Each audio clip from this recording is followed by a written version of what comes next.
A lot of high school baseball action as well, with teams across Colorado looking to put the right foot forward after a couple of games are already under their belts. We're going to head out to Splesia for this one to check in on the Central Warriors taking on the Vista PEAK Prep Bison. Those wins were really becoming a factor in this one, but the Bison still strike early for a 5-run lead in the first inning and continue to build on it until they were up 6-3.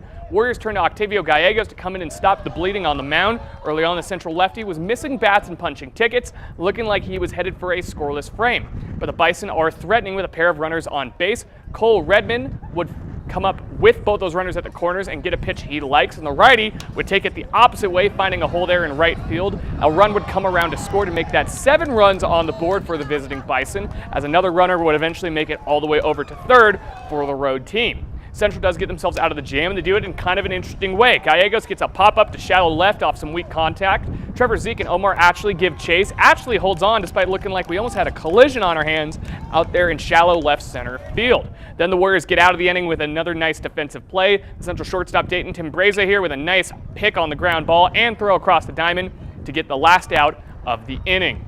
When things were all said and done, the Warriors battle, but ultimately were unable to dig themselves out of that hole from the Bison big first inning. Central loses 8-3, and they're going to return to the diamond Saturday on the road against Rifle. Elsewhere, the Montrose Redhawks pick up their second win of the young season with a 4-run second inning that proved to be the difference in what wound up being a 7-5 victory over Eagle Valley, but were on the wrong end of a big inning in the second game they played, falling to the Alamosa Mean Moose 8-11 after Alamosa struck for 7 runs in the fourth, and Montrose's comeback bid falls short at a final of 11-8. The Hawks baseball team have another quick turnaround for another home matchup with Summit today. But for now, that'll do it for your look at sports. We'll be right back.